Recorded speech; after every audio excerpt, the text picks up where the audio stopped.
You didn't have to come, you know. You're very nice for offering to accompany me, but I'm sure you've got much better things to do. I still feel bad for dragging you along like this. No, it's fine. Don't think you're making me come with you. I'm here because I want to be here. Besides, you get so sulky when you do this. I figure you would need me here anyway. What? I'm not sulking. I'm not sulking! I'm not sulking! But really, thanks. I truly do appreciate it. You're always thinking about me. I'll make it up to you, really. I'll reimburse your plane ticket and all the other travel fees. That's silly. I can pay for it myself. Besides, you're letting me stay at your place for a week. So if anything, you're doing me a favor. That's not it at all. Really, I insist. It's fine. It's not that expensive. I'll treat you to dinner.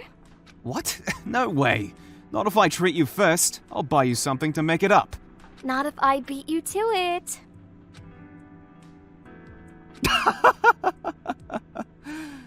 Sorry for the sudden outburst.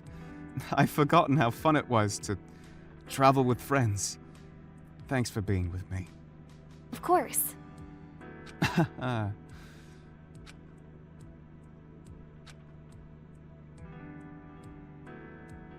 you alright? You seem distracted. Yeah, I'm fine. I'm sorry. That was a dumb thing to say. Of course you're distracted. You probably have too much on your mind right now, given that today is... I know that I shouldn't, but I really can't stop reading about it. It? After all, I'm curious. Can you really blame me? I wanted to know how it felt.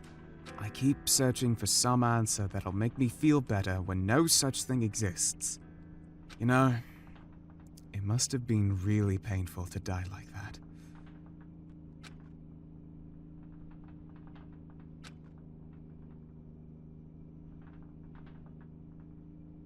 I read that it was like rotting from the outside in.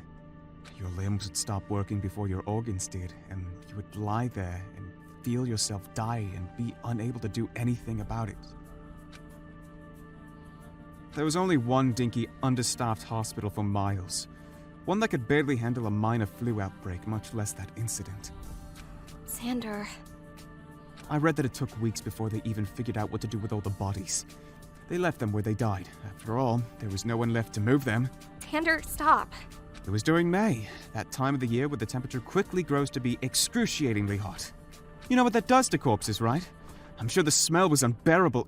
Xander! Stop it! Just stop talking! I'm sorry. I shouldn't have said that. I shouldn't have brought this up at all.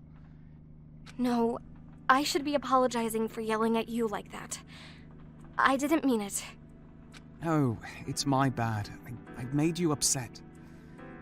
And you'll probably say something like, even so, it's not good for you to obsess over this, so I should probably stop talking about it. Even so, it's not good for you to... Hey! You're right. I was going to say that it's bad for you if you keep thinking about it. But I can't ask that you stop talking. Because even if you never say another word, you'll still be thinking about it. Some part of me thinks that letting those obsessive thoughts run rampant in your head is way worse than telling someone else about it. That's why I want you to keep talking about it. And I'll try my best to help you manage your thoughts, however bad they might be. After all, that's why I came with you. Are you sure? Whatever you want to say, whatever's on your mind, you should say it. I promise I won't yell at you again. Now that you're asking me, I suddenly don't know what to say. I just feel bad. I think the worst part of it all was that I wasn't there. Xander, if you're saying you wish you died, don't. No, that's not what I meant. And that definitely would have been worse. Nothing but another pitiful waste of a human life.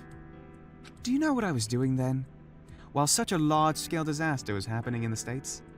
I was studying for my finals. I was really concerned that if my GPA got too low, I'd lose my scholarship and they'd send me back home. I never even found out what happened in Cheriton until a month later. What a joke. I see.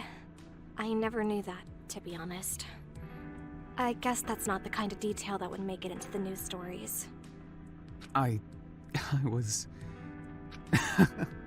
I was such a stupid fucking kid back then. Always worried about grades and homework and tests. All I wanted was to be a good student, to fit in, and to stay in school.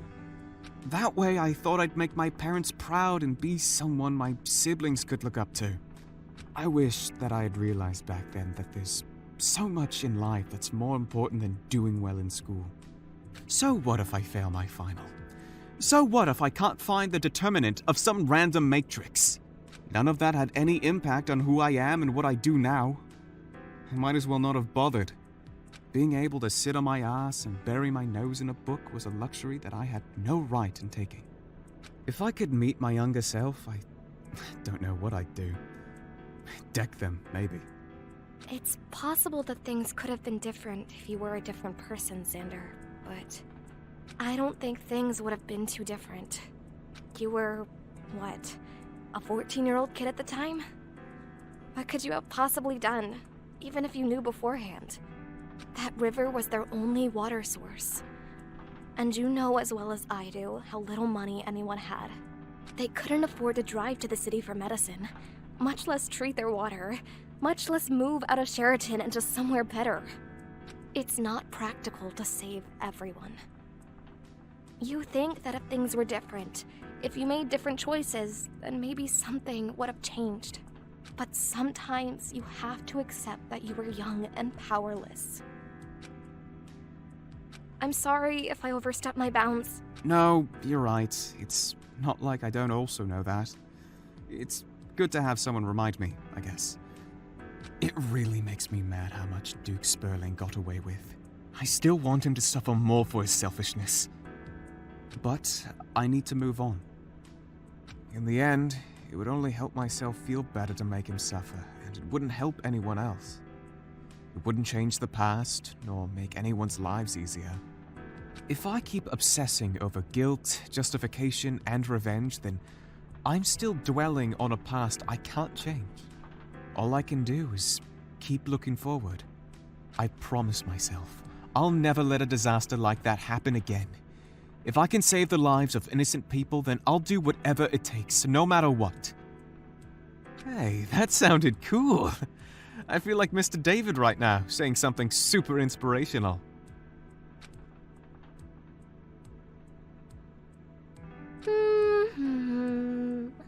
That's what's admirable about you. Huh? Was that speech really that cool? Not that. I think your ability to bounce back from adversity is really admirable. That determination of yours is admirable too. If you set out to do something, then never give up on that. No matter what obstacles may stand in your way, even if it's risky or against the rules, as long as it's for a good cause, I'll trust that you know to do the right thing. Yeah, of course. That's why I've come to Hope's Peak, isn't it?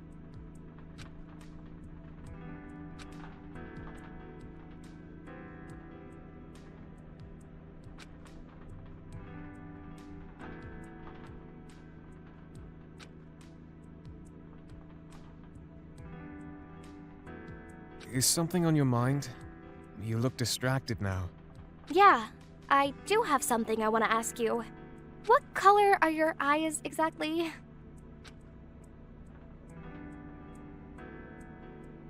Huh? You had such an intense look on your face, and we've just had a totally serious conversation. I really thought you were going to say something meaningful. Also, you seriously can't tell? I mean, they're really weird.